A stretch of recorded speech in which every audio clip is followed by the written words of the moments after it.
JNU में देश विरोधी नारेबाजी मामले में Delhi police commissioner BS Bassi ने कहा है कि देशद्रोह के आरोपी छात्र पुलिस को जांच में सहयोग करें और अपनी बेगुनाही साबित करें। बस्सी ने कहा कि दिल्ली पुलिस निष्पक्ष होकर मामले में कार्रवाई कर रही है। पुलिस के पास आरोपियों के खिलाफ कानूनी कार्रवाई के सभी विकल्प खुले हैं। बस्सी के मुताबिक मामले को देख रहे डीसीपी साउथ उचित कदम उठाएंगे।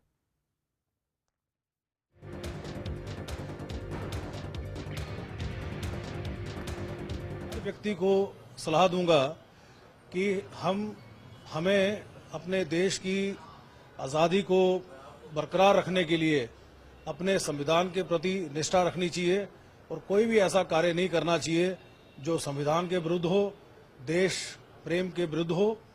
और ऐसे में अगर उन्हें कुछ सेक्रीफाइस भी करनी पड़ती है, अगर वो समझते हैं कि उन्हें गलत भी गिरफ्तार किया जा रहा है, तो ऐसे में उन्हें कानून को अपने हाथ में नहीं लेना चाहिए। मैं ये सलाह दे सकता हूं। वहीं जेएनयू कैंपस में देश विरोधी नारे लगाने के आरोपी रामा नागा का कहना है कि वो कहीं भागे नहीं थे। रामा नागा के मुताबिक माहौल खराब था, इसलिए वो सामने नहीं आ रहे थे। उसका ये भी कहना है कि 9 फरवरी को जेएनयू कैंपस में नारेबाजी हुई थी, लेकिन इस दौरान आरोपी छात्रों ने नारे नहीं लगाए थे। रामा नागा के मुताबिक कैंपस में नारे लगाने वाले बाहर के छात्र थे और नारेबाजी के दौरान उन्होंने नारे लगाने वाले छात्रों को रोकने की कोशिश की। रामा नागा ने यह भी कहा कि अगर पुलिस उन लोगों को गिरफ्तार करती है तो वो किसी तरह का विरोध नहीं करेंगे। का आरोप लगाया, देशद्रोह का आरोप लगाया, तो क्या आप उसमें सपोर्ट करेंगे? क्या आप उससे कोऑपरेट करेंगे पुलिस को? पुलिस को किस तरह से अगर वाइस चांसलर यहाँ पर बुलाते हैं तो अरेस्ट करने के लिए अगर उनको बुलाया जाता है तो निश्चित रूप से अरेस्ट करके ले जाए। हम लोग कोई भी रेजिस्टेंस नहीं करेंगे, कोई भी कॉन्फ्रंटेशन नहीं। क्या उस दिन वहाँ वाकई उस तरह की नारेबाजी हुई थी और आप लोग वहाँ क्या करते हैं? कुछ बाहर के स्टूडेंट वहाँ पे थे जो कि जेएनयू के स्टूडेंट नहीं थे, और इस तरह का नारेबाजी होने के बाद हम लोग वहाँ पे उनको बाकायदा स्टूडेंट रिप्रेजेंटेटिव होने के नाते उन लोग को वहाँ पे बंद करवाने के लिए बोले। वहाँ पे जो इतने दिन कहाँ थे और कल जब आप वापस आए तो आपको ये डर है क्या? ये एक मैंने उस दौरान जब हम लोग को इस दौरान जो हुआ वहाँ पे मैंने एक टेरर का मैंने सिचुएशन क्रिएट किया गया, तो हम लोग को भी एक मैंने इस तरह का सिचुएशन से किस तरह से कोऑपरेट कर पाएंगे। क्योंकि देखिए आप लोग कन्हैया के साथ भी पटेला हाउस कोर्ट में जिस तरह से हुआ और बाकी जितने भी हमारे टीचर वहाँ पे गए थे और स्टूडेंट गए थे उनके साथ भी मारपीट हुआ, तो ये मैंने खतरनाक स्थिति था। इसलिए हम लोग डिसाइड किए वहाँ पे कि अगर कैंपस का माहौल ख़राब है, नॉर्थ गेट पे आपके लोग वहाँ पे मैंने इस तरह से धमकी दे रहे हैं, स्टूडेंट को टारगेट किया जा रहा है, तो कुछ दिन अगर माहौल ठीक हो जाएगा तो हम लोग फिर से यहाँ पे आएंगे। इस बीच जेएनयू शिक्षक संघ ने मांग की है कि जेएनयू परिसर में दिल्ली पुलिस को दाखिल होने की इजाजत नहीं दी जाए। इसके अलावा जेएनयू के शिक्षकों ने देश विरोधी नारे लगाने के आरोपी छात्रों के खिलाफ देशद्रोह, आपराधिक साजिश रचने की धाराएं हटाए जाने की बात भी कही है। इसके अलावा इस मामले की पहले से जांच कर रही कमेटी के पुनर्गठन की भी मांग की गई। जेएनयू के छात्रों से टीचर्स एसोसिएशन ने मुलाकात की। पटनायक सर अभी हमारे साथ हैं। सर, आपकी अभी बातचीत हुई है, इन लोगों के साथ मीटिंग हुई है, क्या कुछ तय हुआ है सर? ये हम तो मीटिंग किए हैं हमारे टीचर एसोसिएशन के एग्जीक्यूटिव कमेटी का, और जिसमें ये 3-4 पॉइंट तय हुआ है। एक तो है ये है कि पुलिस प्रवेश ना करें, पुलिस को परमिशन ना दिया जाए, और वाइस चांसलर साहब ने अभी तक हमें जो बताया गया कि पुलिस को परमिशन नहीं दिए हैं, जिसके पुलिस के बाहर आने का जो संभावना है उसके वजह से कितना यहाँ पैनिक है, आप देख रहे हैं कितना कुछ चिंता हो रहा है। तो हमारा मांग ये है कि पुलिस प्रवेश ना करें और यूनिवर्सिटी वाइस चांसलर जो है इंक्वायरी प्रोसीजर को मजबूत करें। वो इंक्वायरी प्रोसीजर जो है तभी लोगों को स्वीकार होगा, क्रेडिबल होगा, अगर उसमें सारा रिप्रेजेंटेशन अच्छी तरीके से हो।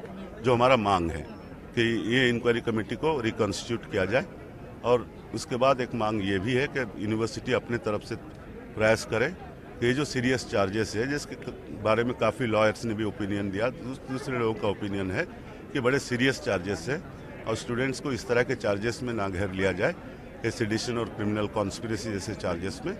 और हमारे इंक्वायरी कमेटी जो है वो रिकॉन्स्टिट्यूट करके उसमें इंक्वायरी करें और ऐसा माहौल बनाया जाए ताकि स्टूडेंट्स इंक्वायरी कमेटी में पार्टिसिपेट कर सकें। सर, आप क्यों चाहते हैं कि जो इंक्वायरी कमेटी है वो रिकंस्ट्रक्ट हो? क्या आपको लगता है कि अभी जो इंक्वायरी हो रही है कॉलेज की तरफ से उसमें गड़बड़ियाँ हैं? इंक्वायरी कमेटी के बारे में कई जो हुआ था, पहले तो ये है कि आपने बिना कुछ इंक्वायरी शुरू किए ही उनको सस्पेंड कर दिया स्टूडेंट्स को। कोई इंक्वायरी ऐसा नहीं होता कि उनका पक्ष ना सुन के सस्पेंड कर देना। और दूसरी बात यह है कि हम कहते हैं कि बहुत बड़े बड़े स्कूल्स हैं, वुमेन टीचर्स हैं, उनमें कोई रिप्रेजेंटेशन नहीं है। तो ये रिप्रेजेंटेटिव होना चाहिए और उससे सारे लोग जाएं और उसको सहायता करें इंक्वायरी प्रोसेस को। पर इस तरह के अभी भी लोग बॉयकॉट कर रहे हैं, नहीं जा रहे हैं, तो ये सब बातें हैं ताकि इंक्वायरी कमेटी का क्रेडिबिलिटी पे क्वेश्चन ना उठे। हम चाहते हैं इंटरनल मैकेनिज्म स्ट्रांग हो, पर हम ये नहीं चाहते कि इंक्वायरी कमेटी के प्रोसीजर को ही लोग ना माने, क्योंकि वो रिप्रेजेंटेटिव नहीं है, इसलिए उसको रिप्रेजेंटेटिव बनाया जाए। मीटिंग के बाद क्या वाइस चांसलर से भी कोई बातचीत हुई है आप लोग? नहीं, अभी हम मिलेंगे बाद में उनसे इस हिसाब से। बिल्कुल, वाइस चांसलर से भी मुलाकात होगी। इनकी तमाम डिमांड्स हैं कि जो इंक्वायरी कमेटी है उसमें बदलाव किया जाए। इसके अलावा जो छात्र हैं जिनको सस्पेंड किया गया है उनको वापस रख लिया जाए। लेकिन तफ्तीश अभी जारी है, देखना ये होगा कि क्या पुलिस यहाँ दाखिल होती है या फिर ये तमाम छात्र पुलिस के पास जाते हैं। कैमरा पर्सन राजेंद्र के साथ विजेश तिवारी, दिल्ली, IBN 7।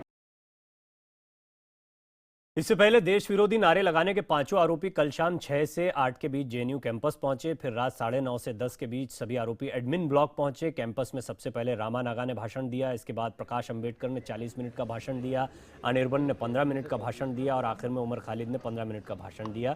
भाषण के दौरान आरोपियों ने सफाई दी कि उन्होंने देश विरोधी नारेबाजी नहीं की, न ही पाकिस्तान के समर्थन में नारे लगाए। आरोपियों के मुताबिक उन्होंने सिर्फ कश्मीर को स्वायत्तता देने की बातें की।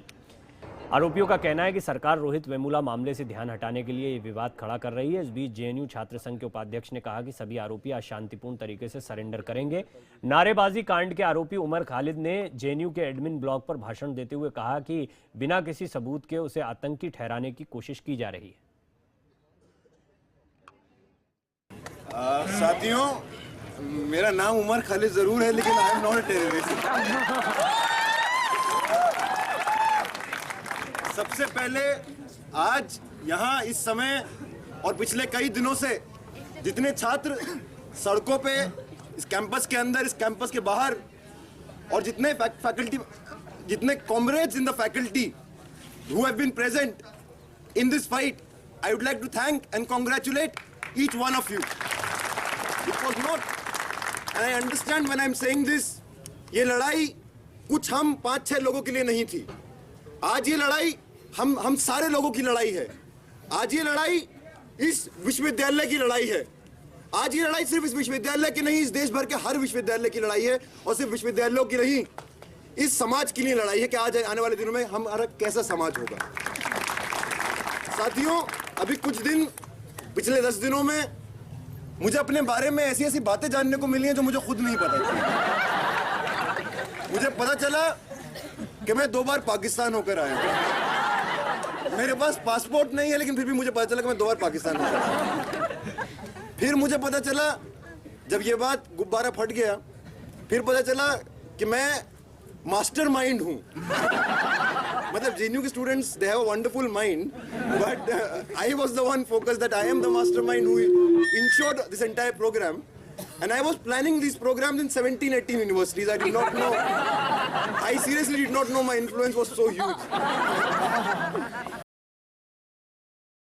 JNU कैंपस में इस वक्त क्या चल रहा है, हमारे सहयोगी संदीप कुमार JNU कैंपस से सीधे हमारे साथ जुड़ रहे हैं। संदीप, क्या चल रहा है इस वक्त? कब तक ये लोग सरेंडर करेंगे या पुलिस क्या कार्रवाई करने वाली है? अभी ये सवाल इसलिए भी बने हुए कि बड़ा लंबा समय बीत गया और दोनों तरफ से कोई ऐसा जवाब नहीं आ पा रहा कि क्या होने वाला है एग्जैक्टली।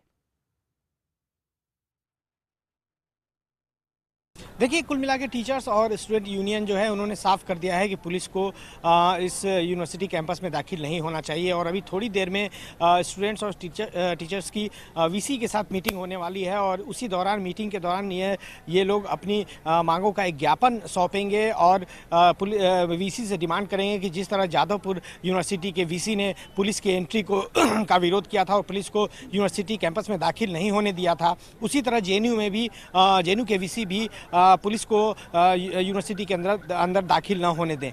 इनका कुल मिला के ये कहना है कि जो सेडिशन चार्ज और दूसरे क्रिमिनल कॉन्स्पिरेसी के चार्जेस लगाए गए हैं स्टूडेंट्स पे, वो हटाया जाए। तो कुल मिला के अभी तक स्थिति ज्यों के त्यों बनी हुई है। पुलिस वेट एंड वॉच की स्थिति में है। पुलिस को ऊपर से यह निर्देश है कि इस पूरे मामले में सख्ती नहीं बरतेगी, क्योंकि सख्ती बरतने से माहौल और ख़राब हो सकता है। यही वजह है कि पुलिस अभी तक यूनिवर्सिटी में एंट्री नहीं कर रही है, और VC के लगातार VC ऑफिस ऑफिस के कांटेक्ट में है वो, और उनका पुलिस का यही मानना है कि ये जो स्टूडेंट्स हैं जिनके खिलाफ मुकदमे दर्ज हैं वो खुद से गेट के बाहर आएँ और पुलिस में सरेंडर करें। लेकिन जो हालात लग रहे हैं वो फिलहाल जस के तस बने हुए हैं। कल रात से अभी तक यही स्थिति है। क्या होगा आगे, ये दोनों पक्ष, पुलिस और यूनिवर्सिटी, दोनों मिल के बात कर रहे हैं, और स्टूडेंट्स का भी एक स्टूडेंट और टीचर्स का एक डेलीगेशन अभी वीसी के साथ मीटिंग करेगा, उसके बाद ही चीज़ें साफ हो पाएंगी। हम अपडेट लेते रहेंगे। संदीप, बहुत बहुत शुक्रिया आपका इन तमाम जानकारियों के लिए। तो जेएनयू कैंपस से हमारे सहयोगी संदीप कुमार आपको पल पल का अपडेट दे रहे हैं। छात्र अंदर हैं, पुलिस बाहर है। ये छात्र सरेंडर करते हैं या पुलिस, जैसा बीएस बस्सी कह रहे थे कि कुछ और तरीके भी पुलिस के पास हैं, तो क्या होता है इसका पल पल का अपडेट IBN 7 पर आपको मिलता रहेगा।